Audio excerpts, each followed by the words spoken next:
towards attaining debt sustainability, informed by sound technical analysis and broad stakeholder engagement. Following the launch and as part of the broader macroeconomic and structural reforms, the IMF and government signed off a staff-level agreement on 13 December 2022 for a US $3 billion extended credit facility. So far, we have all witnessed the gains of the CD over the past week, as well as the attainment of the staff-level agreement in near record time. These are results of our collective efforts. As 1 Samuel 30:19 says, nothing was missing, great or small. We must and we will collectively recover all. Ladies and gentlemen, in order to recover all, we still have a lot of work to do before the end of the year in order to gain the full benefit of the debt exchange program. Following the stakeholder engagements, government has agreed to extend the expiration date for the domestic debt exchange to 30th December 2022 to allow for key concerns raised by stakeholders to be accommodated in some form. The launch of the debt exchange program, coupled with the signing of the staff-level agreement with the IMF, have aided our stability efforts and have in particular contributed significantly to the rebound of our currency. While accommodating the inputs of stakeholders, we must do all we can to sustain the gains of these initiatives, keeping in sight the urgency of obtaining IMF board approval in Q1 2023. The cost of this not succeeding will be too huge for our economy. That is why we urge Parliament to support us in getting the appropriations bill for the 2023 fiscal year passed. We also urge Parliament to support in particular new revenue measures outlined in the 2023 budget, which aim to improve revenue mobilization. We cannot afford to repeat the mistakes of 2022. Our end game as a government has always been to achieve a Ghana beyond aid, a wealthy, inclusive, sustainable, empowered, and resilient society, a wiser Ghana. The necessary precondition for this is a stable macroeconomic environment. Viewed within that lens, restructuring our debt is only but a necessary part of our story.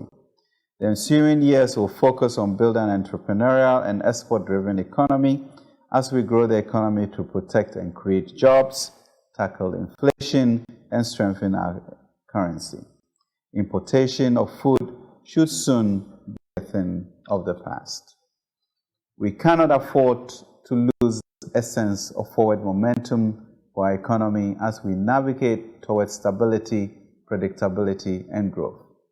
2023 must be our comeback year, a year in which we put in place stronger foundations that will allow us to change our country for the better and in a way that is enduring, inclusive, and transformational. We all have a role to play, and I urge us all to work together with the government and support the various interventions being implemented to kickstart our recovery in a determined, bold, and courageous way. Above all, I urge us all to maintain an unshakable sense of optimism about Ghana in the days and years ahead. Indeed, the Lord... And that was Finance Minister Ken Ofori-Atta telling us about the state of our economy and painting a picture for us about where we could be headed in the year 2023.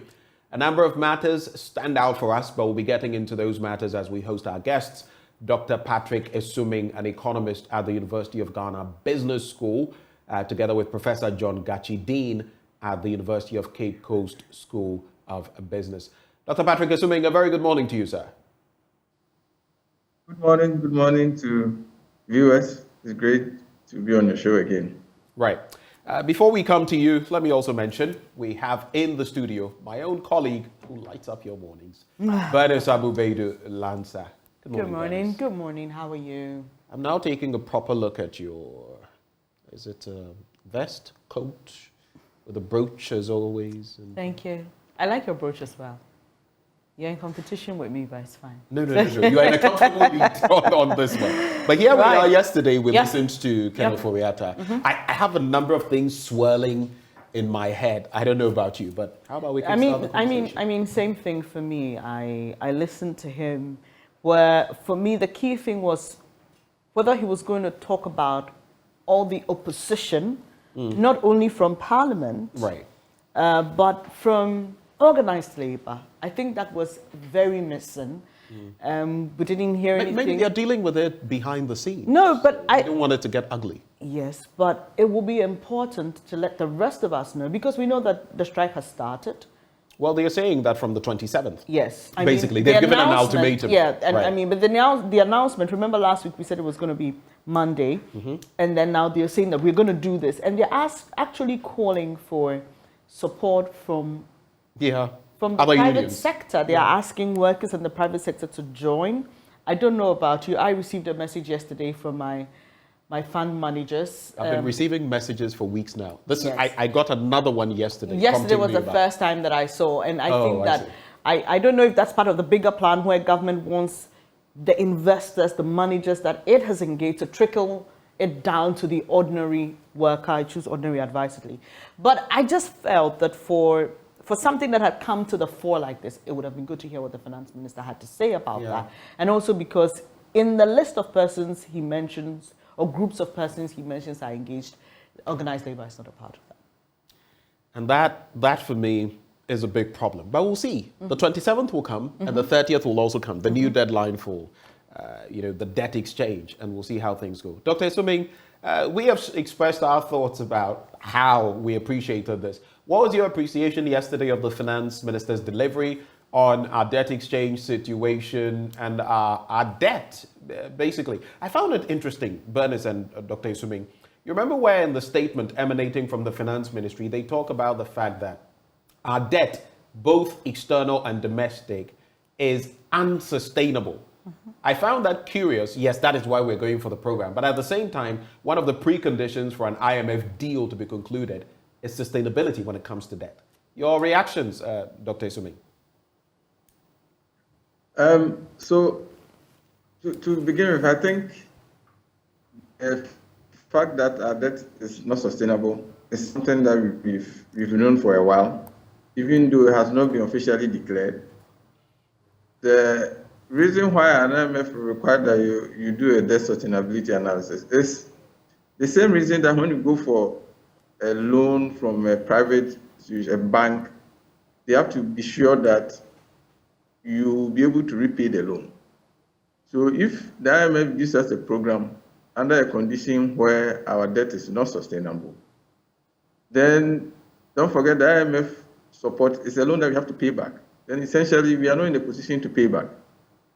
So that is what is expected. But in terms of our current debt situation, I think it's been obvious for a while now that our debt is not sustainable. I guess I only brought that up because for the first time, maybe, per that release yesterday, we're seeing an acknowledgement of that. Point 3 of the release from the finance ministry, which ends, the government's debt sustainability analysis, that's the DSA, has demonstrated that our public debt, both external and domestic, is unsustainable. No, you are right. We've had the sense of that, but it's the first official confirmation. I think, don't forget that the full debt sustainability analysis has not been published. So, yeah, you are right that, it's the first time that it's been publicly acknowledged. I think that, the government probably underestimated the extent of opposition to the domestic debt exchange program.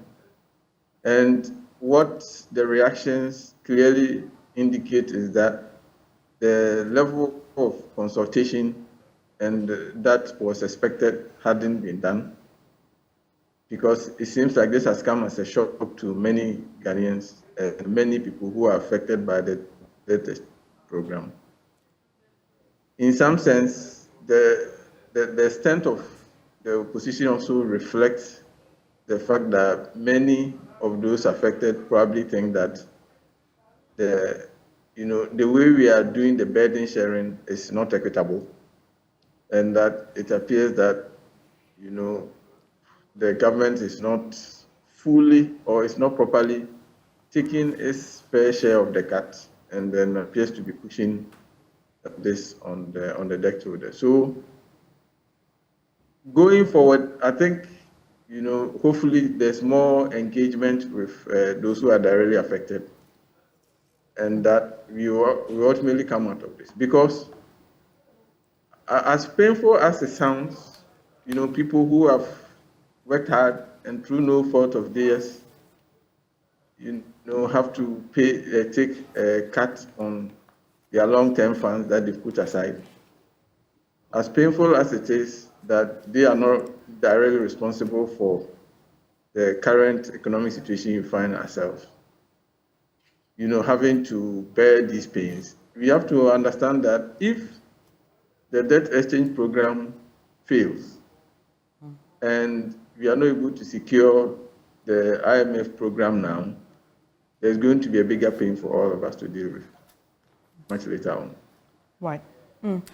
It's interesting you talk about the debt exchange program failing and it linked to our ability to receive the support from the IMF.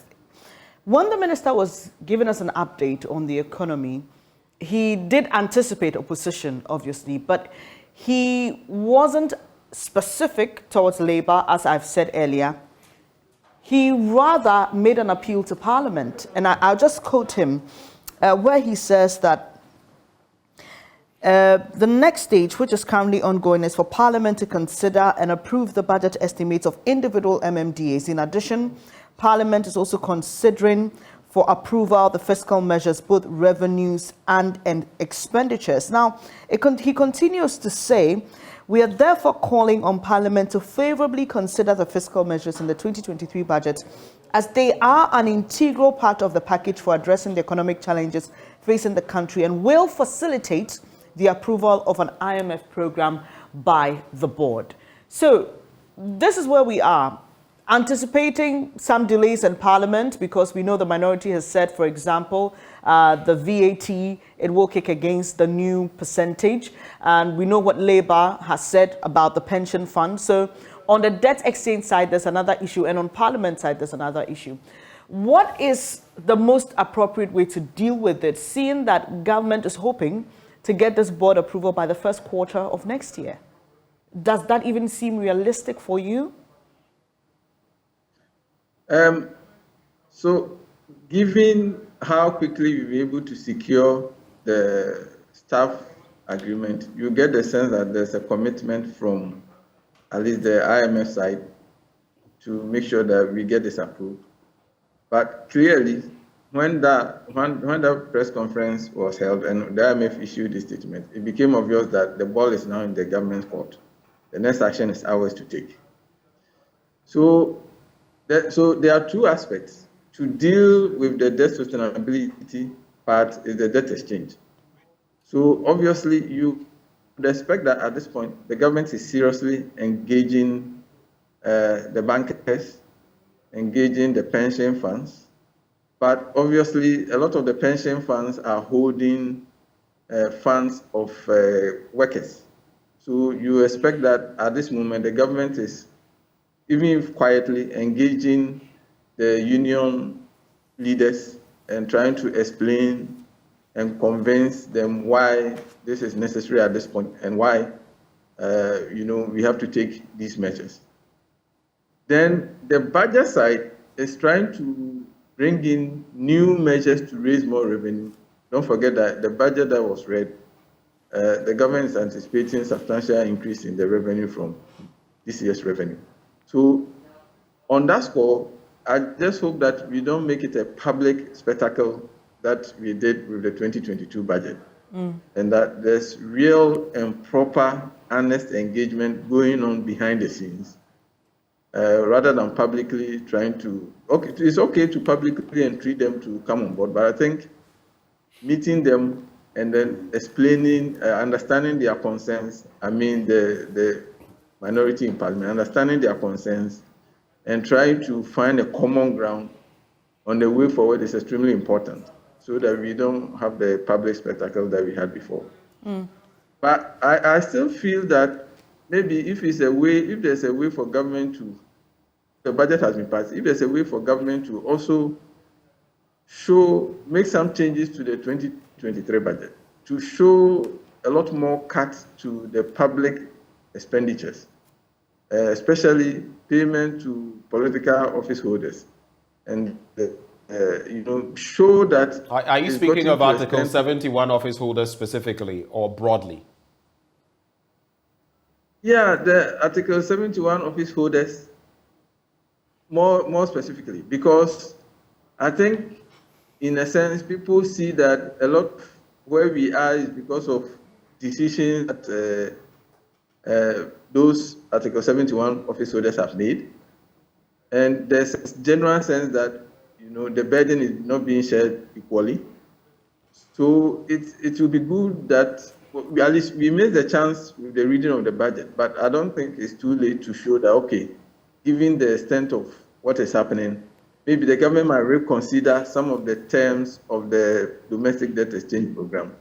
If it does that, it needs from elsewhere.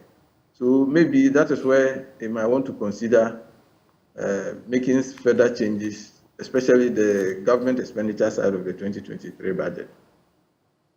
When it does that, it makes the engagement with the union leaders and then the debt holders a little bit easier for them to also. So that's to communicate that you are now moving to a middle ground, that you are lessening the severity of the cuts that people have to make, and then you are going to absorb a little bit more of that. So it's been about 3 weeks since government announced this debt exchange program, and right from there the opposition started. I'm speaking specifically about organized labor. Isn't it rather surprising that up till now government hasn't engaged organized labor? We've spoken to some members and leadership here on this show, and they say there's been no effort to engage with them. How do you see this playing into government's desire to achieve this by the first quarter of 2023? Is it a thing of being able to achieve this without engaging with organized labor? Is that a possibility at all? I don't see that happening. When I've spoken in the past, I've said that if the government feels that it's going to get issue through this, that proper engagement of those who are directly affected is completely mistaken. And let's not forget, agreeing the debt exchange and getting the IMF deal is just one part. The harder work will come when we have to implement the program under the IMF. So the government will do itself a lot of favor if, at this stage, it broadens the engagement, including what we'll be doing under the IMF program. Because if we start, assuming that it goes through this, and we start the actual program, and the severity of the cuts that are coming, if it doesn't get the organized labor on board, it's going to be a mighty struggle to achieve the targets in the IMF program itself. So it's, yeah, in some sense, it's quite surprising that we haven't seen, much deeper engagement, if at all. But sometimes when the finance minister speaks, she still says that, or he still implies that there's been an engagement, and then thanking people, across the widespread of society for how much they've supported. But clearly, when you announce that and you see the extent of opposition that we are seeing, it clearly shows that maybe the engagement has not gone the way it should have. Doc, so it's going to be a big struggle if we don't engage properly. So you speak of engaging properly. It is clear from all that we've seen that the organized groups don't feel engagement has been enough. I just want to find out, the deadline government has given is the 30th of this month. Do you feel that should be extended then? Do you feel rationally we should just move it to a different date, engage properly before we go ahead? For now, I think they can keep the date, and because it's still 10 days away, I know the holidays, festivities are coming up, and they are sitting in the middle of that. But it's not too late. So I think we shouldn't consider moving the date. let's start the engagement, let's see how it goes, and if it becomes necessary to move it, then you move it. But moving the date itself also signals to the investor world out there that there are difficulties, and that itself can trigger some responses that are not desirable. So I think the government should carefully engage, start in, and then, because you don't want to be moving the date, every so often. So you start the engagement, and then when it seems that you're about to get to a middle ground, but some more time is needed, then you can announce, and because the announcement has to give a clear sense that we are heading somewhere, not just that we are postponing the date for postponing sake. Doc, I'd like to address the debt exchange situation from two angles: our debt restructuring externally and the debt exchange as of how we've seen it so far and what labor has been responding to. To what extent will organized labor be affected? To what extent will individual pensioners be affected, if any? Because we've had conversations with different people. Some say, look, your principal is left there. It's the interest rolling over years that will see some shedding, but your pensions are safe. But we see what the TUC is doing. What is the bone of contention there? So you see, a lot of the pension institutions are heavily exposed to the government bonds. So to the extent that people, expected payments, especially for this year and the next, for 2023 and the immediate years following, will not come. The pension funds are longer-term funds, and the exchange program that we are having, if you are holding longer-term debts, the impact is not as much as if you are holding shorter-term. So, but what happens is that if people go on retirement and the pensions are not generating sufficient liquidity in terms of the short term. So if people are going on pension next year, and because expected payments are not coming through, they are not getting the funds for the people who are due, then that's where the liquidity challenges come. So the immediate challenge is likely to be liquidity issues that will come up when payments have to be made. But these pension funds, we are told, have a lot in excess. I mean, that is the rational option that they choose. So they've invested over time. They have a lot in excess that they could fall on, right? I mean, it's not that obvious. I think there are different pension funds. Some may have different sizes. Some may have different liquidity issues. So I don't think we should box them all together. Don't forget that it's not just debt exchange. In the period leading up to this, a lot of funds have had challenges because people attempted to withdraw. When there was when the news first broke that you are going to see the haircut. So already there's been some challenges that had been bubbling before the exchange was officially announced. So it is real that people who are going on pension, some pension funds might face liquidity problems. We have heard government indicate that for those that experience those liquidity challenges, some support is needed. But you see, all of this is why the engagement becomes important. Let the pension fund managers explain in clear terms what this will mean for people who are nearing pension. And then government also explain where it's trying to meet people halfway. When we do all of this and people truly understand that maybe the underlying effect, the likely problems, we have made arrangements to try and address them, maybe we will see much less situation. At the moment, there's a lot of uncertainty for people who are getting close to pensions, where what is the nature of the problem they are going to face when they are going on pensions. And so this is where all the engagement needs to happen, so that people will explain their challenges.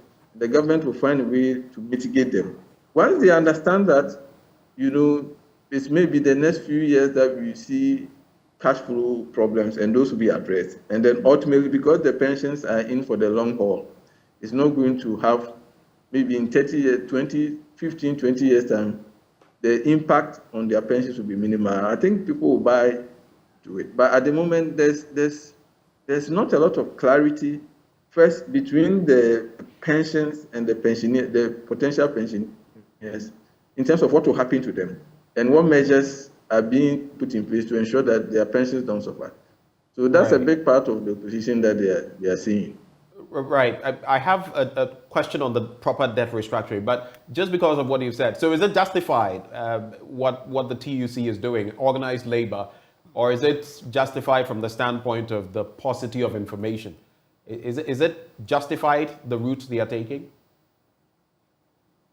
Well, if based on what you yourself have said, they have said that they have not been engaged. Don't forget, these are people's pensions. These are things that they work for. So if there's going to be any arrangement that reduce the value of the pensions, they have the right to be engaged. So if they feel they haven't been engaged, and after complaining, the engagement is still not forthcoming, then they have every right to use the route that they have chosen. All right, just a quick one. So the other angle of it has to do with the payment of selected external debts that will be suspended. And this has to do with varied Eurobonds, commercial loans on the country's books, including those of state-owned enterprises, among others. Already we see that from where we are, we've hit D territory with the ratings agencies.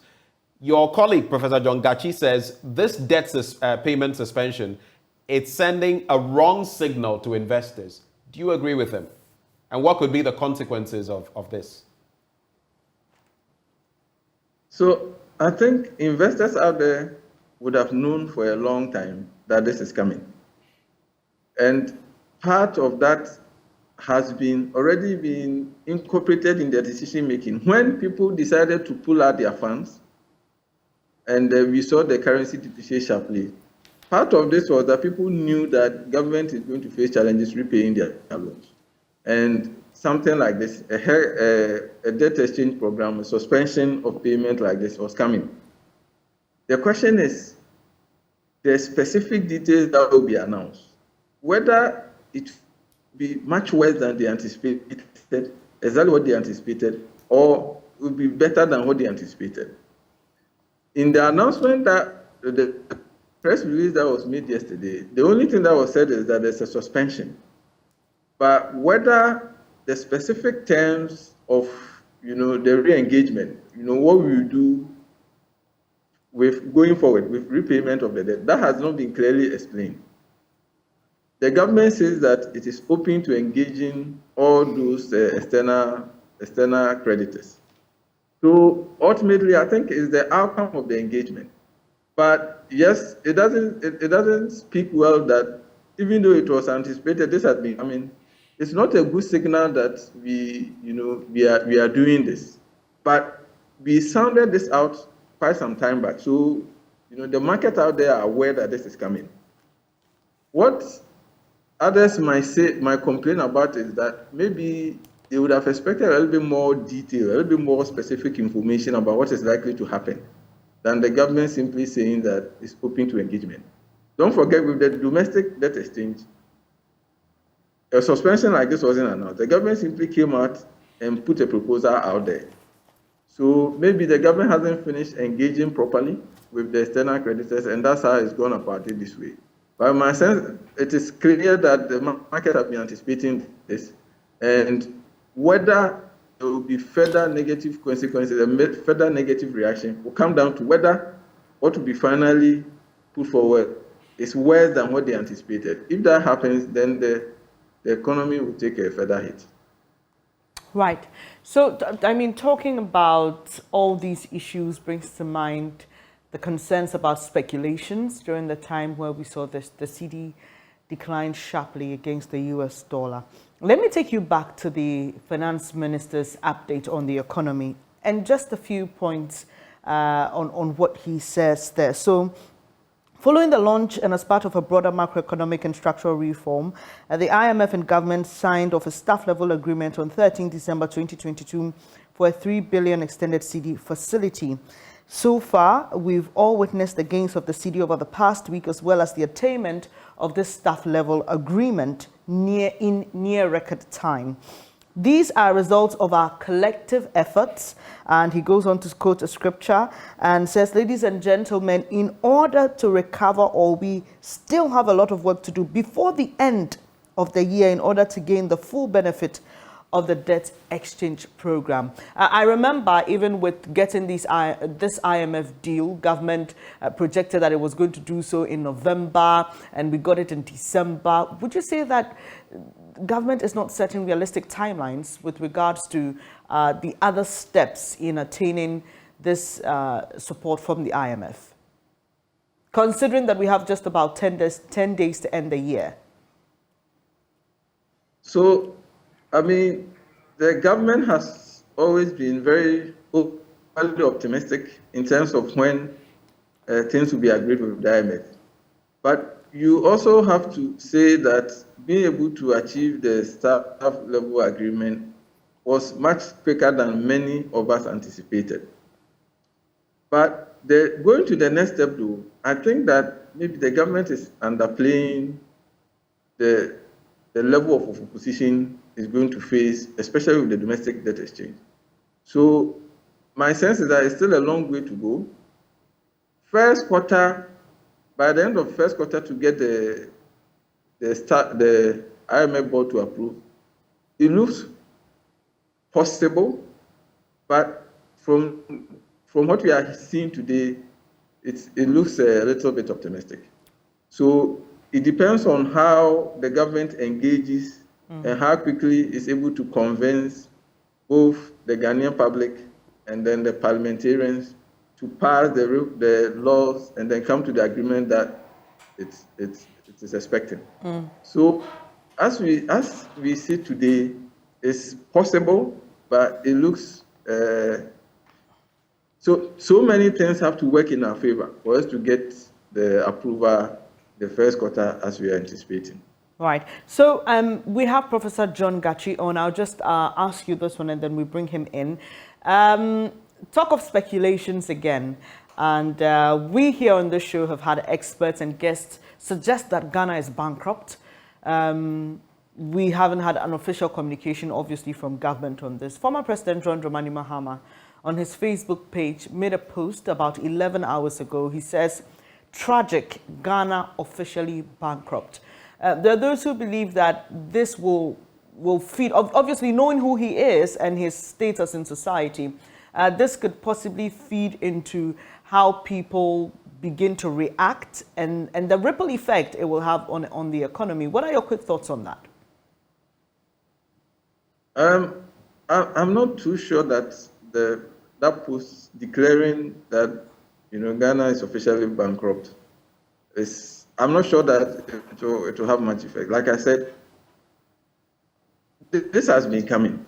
The idea that we will not be able to meet our debt obligations, it has been coming. We've known this for at least 4 months now. So it just doesn't help. I think if we communicate a sense that there are disagreements in terms of the way forward, that part doesn't really help at all. If we get the sense of uncertainty, but essentially the former president is communicating what people know. The government has already indicated yesterday that our debt has been declared unsustainable. So in essence, I don't think there's too much in that to lead to additional speculation.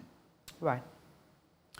Let's look at some other angles very quickly. And we also know that everything we're discussing will come with some consequences. What will be the consequences of the time, Professor Gachi, in terms of budgetary allocations? We're still talking about the budget and what the implications could be, especially in reference to what Speaker of Parliament, Alban Bagbin, has been saying, furious with the finance minister, telling him he can't do whatever he pleases and that it is unacceptable that the finance ministry will release less than 20% of goods and services allocation to the defense ministry. He's spoken about national security and all that. What can we expect from the parliamentary angle to be the consequences of where we are in terms of budgetary allocation? Thank you. Well, I think what is happening is that we present the budget, especially the expenditure side of the budget, but we are not actually releasing funds as indicated in the budget. So at the end of the day, we come out that we have achieved this level of expenditure cut, this level of budget efficiency. That is exactly what is happening. But it seems to me that the speaker was speaking because of the recent development in the area of defense and security, that much more money is needed to execute what the men and women are supposed to do. But to a large extent, that is what the budget is being, that's how the budget is being executed. We've seen, I'm sure you've heard, the situation to do with the special prosecutor and his staff not paid for 16 months. Now we're seeing this, and there could be others. So broadening the prospects in the year 2023, having to go through debt restructuring, having to take the hit that we are taking, though we hope to get an IMF program. Could there be more of same in the coming year? I didn't get your question. So I am saying that on the back of what I just mentioned, allocations to ministries suffering, and already seeing, what has happened in respect of a key organization like the Special Prosecutor's Office. I'm linking that to even this year and budgetary allocation shortfalls that we have seen and cuts in to some extent. Are we likely to see same next year on the back of our economy and the woes we are facing? No, we are likely to see more of that in 2023. And I'm not sure we are going to see about 40% release of funds for goods and services. I'm not also sure we are going to get about 40% of release or allocations made in the budget released by the finance minister in the very sensitive areas, unless with some force for him to realize. Because for him, we present the budget in a particular way, but the way to sustain the execution of the budget is to ensure that some releases are not made to certain sectors of the economy. So that will continue, and that will deepen for 2023. So in other words, ministries, we're going to see a lot more of ministries having to push, maybe in Parliament, make some noise, or if you can attract the eye of the minority or majority leader or the speaker to do this before we'll see some allocations done, basically. Yeah, that is exactly so. But you need to juxtapose that with the strength of the finance minister. I think the finance minister is on his own. If he decides to do something, that is what he would do. So I'm not sure that they will be able to push him so hard. In fact, that is how he has been managing the budget over the years. Except that this time the speaker has spoken relating to the defense ministry. Maybe next time the interior will go, because we have some development in Boku and etc. We are talking about security issues, especially relating to the recent comment by the president. So one will assume that its security is heightened. Maybe other sectors who are not receiving may fall on the speaker to speak for them. But to a large extent, I'm not sure 40% of the budget will be released. Quick question on the back of that. So interesting comment that Ken Ofori-Atta made. He said, quote, importation of food should soon be a thing of the past. I just want both of you to take a quick look at that.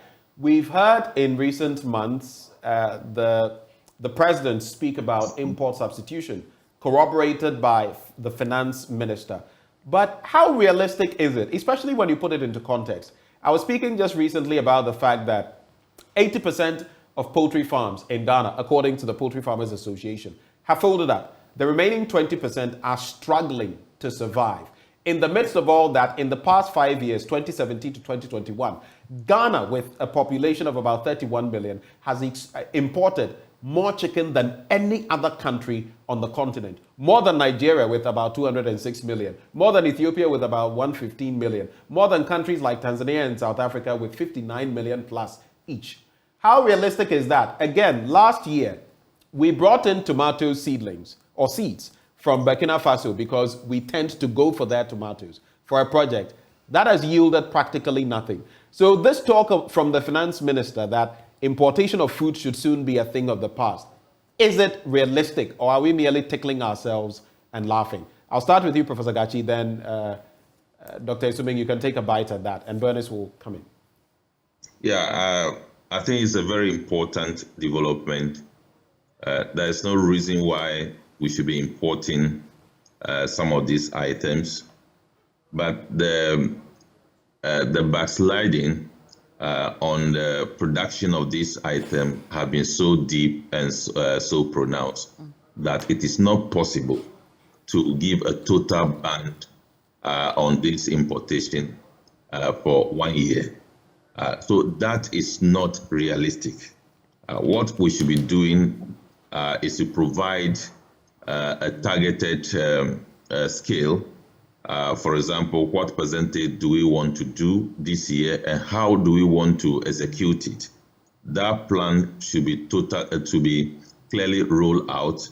That will be done for other areas that have been covered by the policy, about rice. The same thing applied to tomatoes, etc. But until that is done, it will remain a wish for us.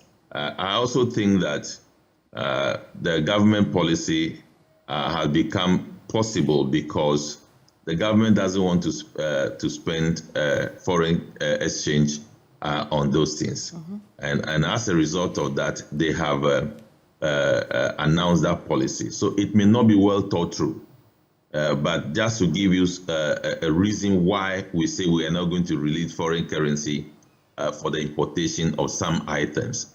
So we need to marry the two policies that is going on concurrently.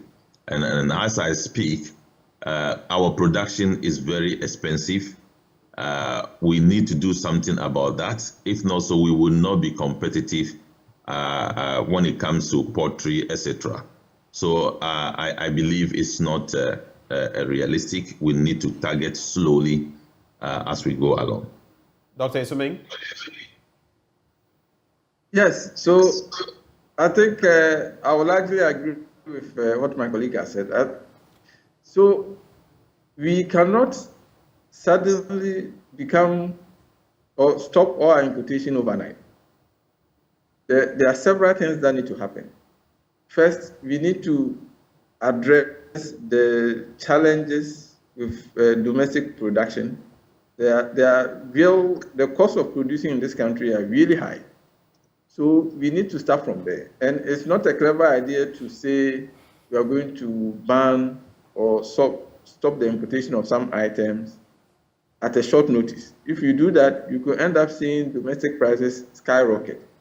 What you do is that you start building the domestic capacity and then give yourself targets. As the domestic capacity is getting stronger, then you gradually start easing off with the importation. But we have to say, we've said this before. We've had plans like this before. The question is, why didn't they succeed? And have we addressed those challenges that we had before for us to believe that this time it will succeed? You have to say that the circumstances that we find ourselves in give us additional impetus to put in more concrete plans to address our importation challenges once and for all. But it's not just about declaring and saying, oh, it will be a thing of the past. What concrete things have we done? It was good to hear the launch of the industrial park, but we've had free zones, we've had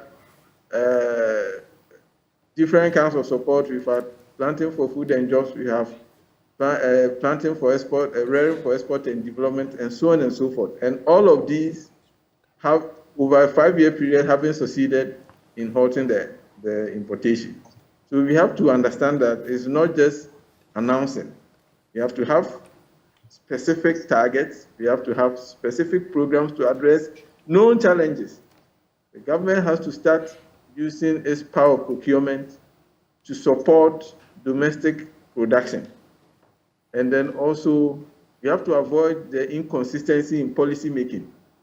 If you try to support domestic production and at the same time you make it easier for people to import by way of benchmark reductions and then to go or not to go, and there's all this uncertainty, all those doesn't help. Nobody wants to put their money and invest in domestic production when they think that one day the policy will change and suddenly all their investments will go down the drain. So we need a bigger strategy, and a bigger strategy that tackles the different aspects of our problems with production. So for me, I don't think this is going to happen in a year or two. Maybe in a year or two, we'll be able to see some marginal gains, but we have to keep at it, have a good plan and follow it. Right. And eventually, something positive will happen. We've been joined by Edward Karowe. He's General Secretary of the General Agric Workers Union. Good morning to you, Mr. Karowe. Once again, we've heard government tout its plans of reducing importation, encouraging local production of food and agric products here in the country. I spoke to you on Farmers Day. I remember we discussed this quite at length. Since then, have you seen any real commitment to ensuring that all these things being promised by government or being outlined rather by government are achieved? Well, let me say good morning to you and to those who are listening to us. I think when you even give promises, you should have basis for the promises. I mean, and since then, what commitment has government done? There's no commitment to agriculture as we speak now. So I just don't know on what basis that we'll be thinking that importation will be the thing of the past. Mr. Karowe, you say there is no commitment at all. There's a planting for food and jobs. We've seen government, outline some measures in this budget as well. Are you saying that all those do not amount to commitment for you? You see, we need to, because we are not true to ourselves. That's why we are where we are today. We are not true to ourselves. We have all along been talking about the planting for food and jobs. The plan for food and jobs has come to an end. It has come to an end because the areas in which we have invested for the plan for food and jobs are not yielding results. Where is the maize that we have spent so much money to finance? Where is the rice? Where is the soya bean? The only thing we are talking about is plantain. Plantain is not part of planting for food and jobs. Why are we talking about planting for food and jobs for what? All of us go to the market. The food stuff is just not there. So we have to come to that realization. But if we still think that planting for food and jobs is there and is working, then we are going to aggravate our problems in the future. Now we are talking about doing what? Making imports the thing of the past. On what basis? And what is the commitment? Government's own policy. They should tell us the mere fact that you said, you are going to cultivate over 100,000 acres of land in 4 regions in 2023. Does not mean that it is done. It doesn't mean so. You've only given an intention. And that intention we have seen in the past, you've made so many intentions known to us, but they never materialize. So we should not tickle ourselves at all, and no one will listen to what the ministers are saying. We are ready to only see what they do, because to talk for us is easy. How much does it cost someone to say that, we are not going to import again, we are going to increase production? How much does it cost that person? That it will cost you so much to be able to actually give the real production. And this is what we want government to bring to us. But not this way. We are not seeing anything. Are they increasing fertilizer supply? Are they telling us that When today the country is broke, where are they going to get the money to invest in agriculture? Where? They say they don't have the money. We are not saying it. They say they don't have the money, and there's no money. So where are they going to get the money? They are not telling us. So even the over 100,000 acres you are talking about cultivating, where is the investment? Where are you going to get the money for that? You are not telling us. So there's no real commitment that can lead us to what they are saying we'll be getting in 2023. Mr. Karwe, you sound very pessimistic. You sound like someone who is tired of hearing the same rhetorics all the time. Should we begin to look at encouraging more support from the private sector? Probably we may begin to see greater yields in our Greek sector than all, as you say, all the rhetorics we get from government with nothing to show for it. You see, we are pessimistic because last year, 2021, we made it clear, we observed the realities on the ground, and we said, look, this country was heading for low output at the end of 2021. The government did not agree with us, and they even told us that we're going to have a bumper harvest.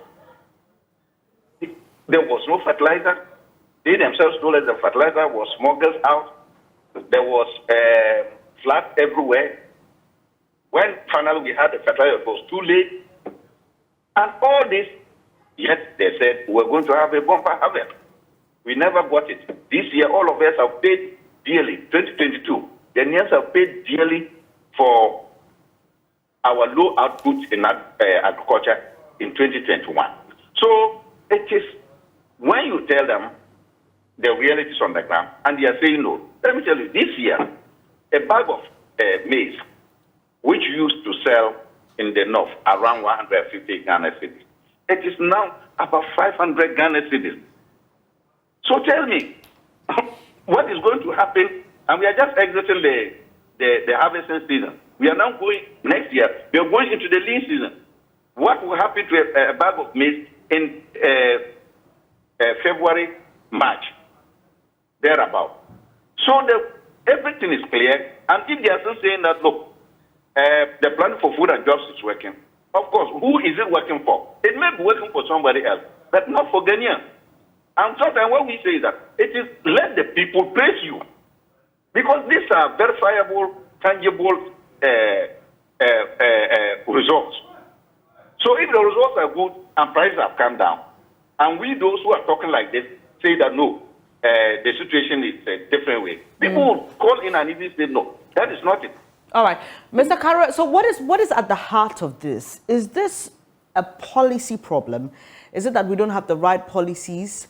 Or is it a leadership problem where implementing the policies becomes a problem? What is at the heart of our problem?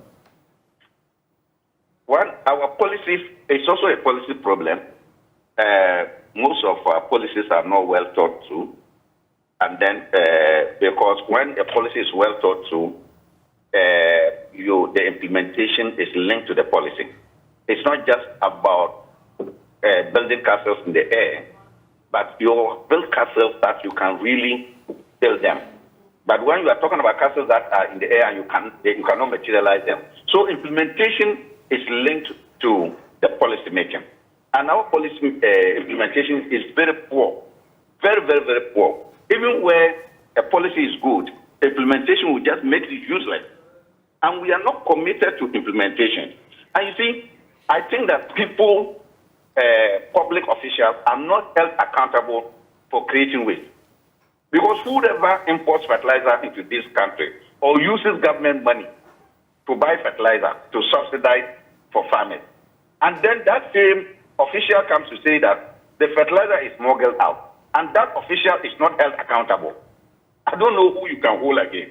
Then go and hold those who is smuggling the fertilizer. But we don't see anything like that. So implementation is a major problem. Right, Mr. Karwe, just back to my earlier question, that there was a bit of it that I didn't get an answer to. Would you suggest that government begins to pull out a bit and allow more private people to come in? Could that be a solution to our Greek situation? Yes, government needs to do that. It is even the case that government cannot on its own intervene in agricultural production to produce enough for this country and for industry. Government, that's what government has even been trying to do. But the linkages are very poor. For instance, government said that the free SHS will pick their foodstuffs from the local community. But unfortunately, when it comes to that, we have seen that even the rice that is at the local community, they don't buy from that from those producers. They rather import rice and send to them. We are also aware that they even import sardine and fish and the rest, and do not even buy eggs from the local community. So the linkages, government policy is seeking to rather give room for the private sector to grow. But unfortunately, when it comes to the implementation and ensuring that those linkages are working well, government is found wanting. And that is why, up to now, these good ideas have not come to fruition. Do hold for me, Dr. Karewe. Dr. Yalba is Secretary General of the Trades Union Congress. Thank you, sir, for joining the conversation. Thank you very much for having me. If you could just speak up a little more, I'd be grateful. I'd like to find out from you right off the bat, why are you so averse to the debt exchange program? I pose that question to you because we've had conversations with economists, non-economists, and some people say, listen, your pension funds are secure, your principals are secure. This, in the end, will not affect your pension funds. So why exactly are you so averse to this debt exchange program? Break it down to the understanding of all of us. No, well, you have just said that we don't have any to do what we intend to do because some economists have seen that.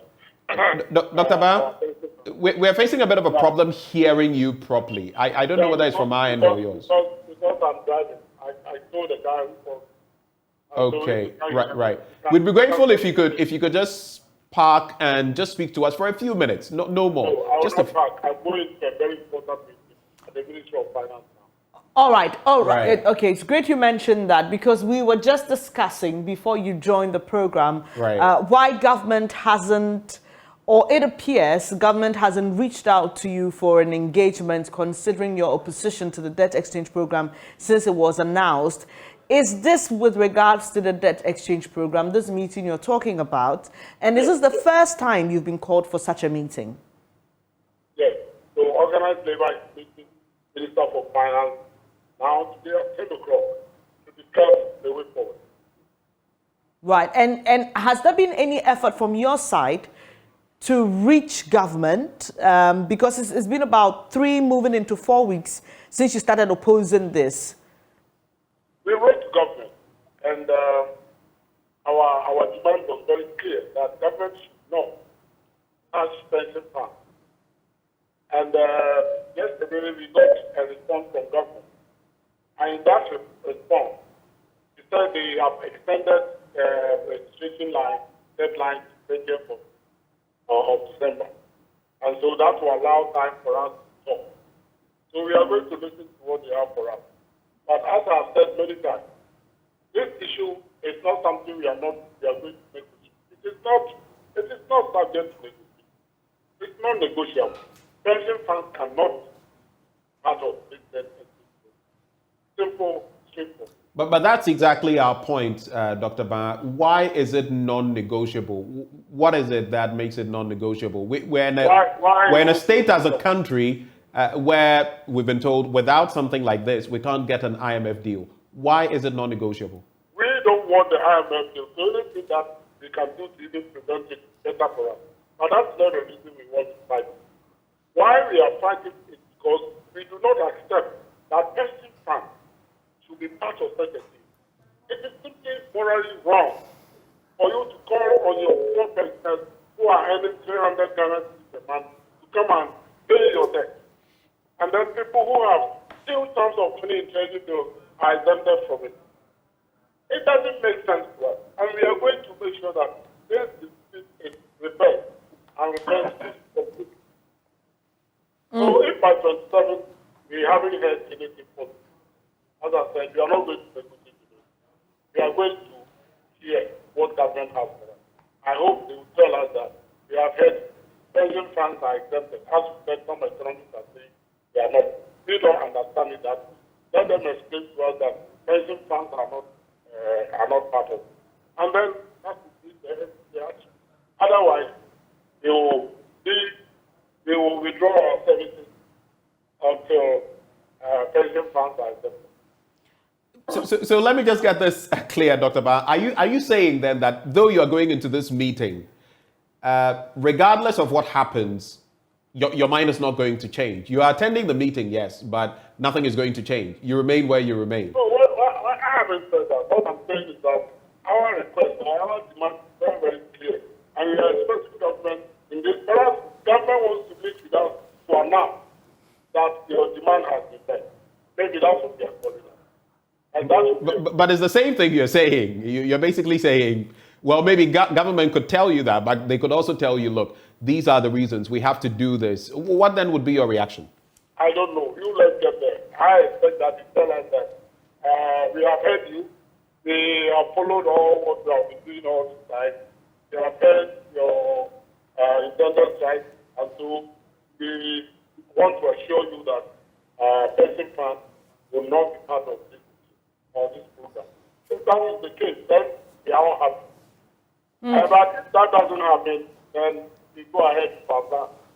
Doctor, for you, there's no point of compromise if that's what we get. But you said earlier... Negotiation goes with compromise. But I'm telling you that this one is not negotiable. Sure. So you said earlier that you do not want an IMF deal, but we know the current situation of the country.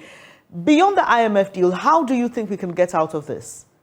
I don't know. They have elected people to manage this country. Let me tell you, this impression being created that if IMF doesn't come to rescue Ghana, Ghana will collapse. It's not true. This country will never collapse or will continue because of IMF. 3 billion. This country is much bigger than 3 billion. I'm telling you. You know it. I mean, why do we create this impression that IMF is our savior? IMF comes to your country and you are doomed forever. IMF would never rescue this country from any trouble. They are creating these problems that we are having now. When was the last time that organized labor came together to declare a nationwide strike? When was it? We are talking about the peace. But IMF came in and we didn't reach. Now what is happening in this country? They will create more problems than they will solve. So, Dr. Ba, just a quick one. You are blaming the IMF for where we are rather than our leaders. We are not blaming IMF. Ghana went to for IMF. They were in their Washington.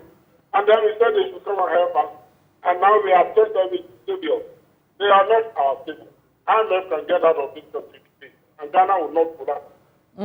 Earlier during our conversation, and I must say we have other guests on the program, Dr. Assuming responded to concerns about government's posturing with regards to your opposition of the debt exchange program. And for him, he thinks the bigger hurdle is not even the debt exchange program, but it is the implementation of the conditions that the IMF will attach to this program. Do you also have concerns about that? Sorry, I didn't get that point. I'm talking about, so you just mentioned that the IMF creates more problems than it solves, right? And that's what you said. Sorry, the line is very bad.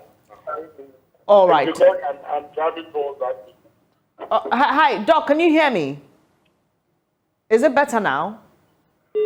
Well, too bad. We lost Dr. Yalba there, but clearly, Benjamin, he's still fixated. The heels are dug in. It's yes, clear. Yes, but let me find out from Professor Gachi.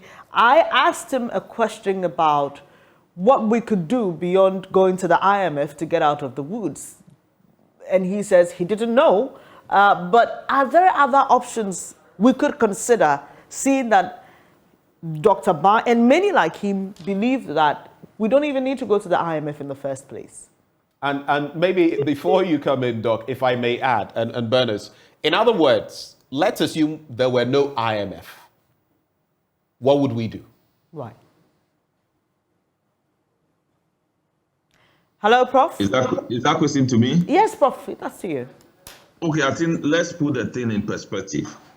The point is that we have managed the economy on a path that we have bypassed every opportunity that we should have used. The IMF provided some scheme for debt forgiveness exercise. We have missed that. Looking at things, we don't have any respite anywhere. And I believe the IMF will provide that respite. However, the engagement we will make with the IMF will determine the outcome that you will get. All that we are saying is that having had this checky path, if you are going to engage in debt restructuring, there is an approach you need to take. Remember, you are the debtor. You are not the creditor. The decision you take today will have effect today and for the future. So you need to be circumspect to engage the creditors for them to come to an agreement with you. Then you can go ahead to announce. Debt restructuring has been done across the world. This is not the first place debt restructuring is taking place. So that is what we are saying. And in any case, it is not the IMF who has announced in the budget that there will be a freeze on employment. That is our Minister of Finance. It is not the IMF that has announced an increase in VAT. That is our Minister of Finance. So I believe we need to take blame for our destiny. The IMF has helped us over the years. We come out of the program and we'll go back to the same thing. This government has put in place fiscal responsibility law. Within a year, they have violated it. And we have come to this point. So I believe all that we are saying is that, look, engage with the parties involved. The government has refused to do that. And you can't do that in any debt restructuring and go scot-free. Right. The path will be turbulent for you. Prof, I mean, we're wrapping up shortly, but I've just got about 2 questions for you. The minister, since he announced this debt restructuring, up until giving us that update yesterday, has courted public support, quoting the Bible and even making some allusion to what happened earlier this year with regards to implementing the budget. He says that we cannot afford to make the mistakes of 2022. And I'm sure he's alluding to the e-levy issue, where we were told later that the decision by the minority not to support it cost government with regards to running day-to-day business. What will it look like, Prof, if we are unable to reach that board-level agreement by the first quarter of 2023? Things are looking okay now. The cedi is performing well against the dollar. People are being forced to make adjustments to prices of goods and services. But what would it look like if we fail to reach that agreement by the first quarter of 2023? Well, first of all, we shouldn't use reaching an agreement with the IMF first quarter as a blackmail against creditors. Remember, creditors have given you their money. You are committed in writing that you will make payment of principal at maturity and you make coupon payment periodically. That is a covenant you need to keep. So all that we are saying is that make sure you engage the people. You are not engaging the people the right way, and that is what is causing all this mess. So that should be taken clearly. We shouldn't blackmail anybody because of we want to achieve a certain target by ourselves. Right. No. So we were told that many factors, including the announcement of a staff-level agreement, led to some confidence, and so we are seeing the cedi perform better against the dollar. My question is, what are we likely to see, or how will the market respond to we not being able to achieve that agreement by the first quarter of 2023? Well, I think the first thing we have to look at is that the dollar itself is wobbling in the international market. That is one of the reasons why the cedi is performing. We are not importing so much. So all these factors should be put in perspective before we start pitching camp with the good performance of the cedi within 2 weeks, because the situation will resurrect again with time. If we don't meet the targets set by the IMF for the first quarter of next year, that will be disaster. And that is what we are trying to avoid. But in an attempt to avoid that, let us do the proper thing. That's all that we say. Let me take your quick thoughts on the issue of transport operators who, for lack of a better expression, have been forced to reduce the transport fares because of what we've seen as a result of the cedi to dollar ratio translating into the reduction in fuel prices. And there are those who have said, Professor Bopping, for example, has said, look, don't be so excited about this performance of the cedi to the dollar. It could end soon. It may not last. Considering that it may not last, and what we have done to these transport drivers by forcing them to reduce their prices, what is the likely impact and even the ripple effect? Should we have even reacted so fast with regards to the performance of the cedi and how it translates into the prices of goods and services here? Well, I'm not sure the transport owners have been forced to reduce prices. I think what I do know is that there is a certain range. If fuel has been reduced and it crosses that range, prices have to go down. And I believe the transport owners have recognized that the fall in the the appreciation of the cedi and the reduction in fuel prices has occasioned the reduction. Right. So I'm just saying the quick reaction to this, and considering that colleagues of yours have suggested that this may not last, it means that we will keep fluctuating. And the reason I'm saying I used the word forced was that we spoke to some of the drivers. Some of them are not too enthused about this because they say, look, yes, the fuel prices have reduced, but we have to pay more for other things, and the general cost of living has gone high. So this is almost like we are suffering for it, whereas the woman in the market doesn't necessarily have to reduce her prices. I think we all know that this will surge up again. This is not driven by any real fundamentals of the economy. And for that matter, nobody should expect that this is something that has come to stay. Things will change again. Of course, yesterday, the cedi depreciated by about 8% or so. I do know that yesterday some dollars were sent to Makola. They finished in no time. So demand is surging. Let us also remember that people will now be thinking that this is the right time to buy dollar, and that will also give some demand strength, and that may be pushing the cedi up again. So it is never a lasting solution for the cedi. It is not driven by fundamentals. It is not driven by production. It is not driven by any serious policy implementation. Let's take your wrap-up comments, gentlemen. Dr. Suming, Professor Gachi, and Dr. Karewe. So let me start with you. Right. So let me start with you, Prof. Yes. Any parting comments for us as we wrap the conversation? Oh, I think I'm okay. Okay. And Dr. Suming?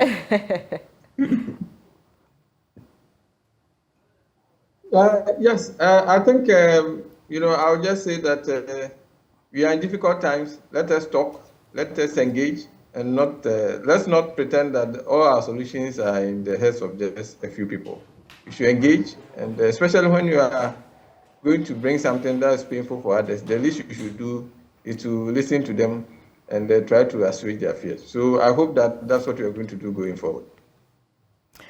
All right. Thank you so much, Dr. Patrick Suming. He is with the University of Ghana Business School. We also have Professor John Gachi, Dean of the UCC School of Business. At a point, we also had Dr. Yao General Secretary of the TUC, and we also had, joining the conversation, Edward Karewe, who is with the Agricultural Workers Union. Very interesting discussion we've had this morning, Benjamin, I must say. But you know, while it's important to talk every day about the things that matter to us, we also need to point out to you that water is life. Yes, it is. It regulates your body temperature and keeps you alive and kicking. Awake is premium purified water treated through a strict purification process to ensure that every bottle on the market refreshes you better. We have the perfect sizes for all occasions: 330 ml and 500 ml bottles to fit your pockets and bags, 750 ml for the heavy drinkers, and 1.5 liters for those who always want more. We've also introduced our special 19-liter jar for offices and homes. Now you just need to stay awake with Awake purified drinking water wherever you go. Come on, grab a bottle of Awake water and get quality hydration. Awake purified drinking water, one for life. Remember, for every bottle you purchase, an amount is donated to the National Cardiothoracic Center. It's produced by Casapreco. For bulk purchase, please call 026-235-1251. This advert is FDA approved.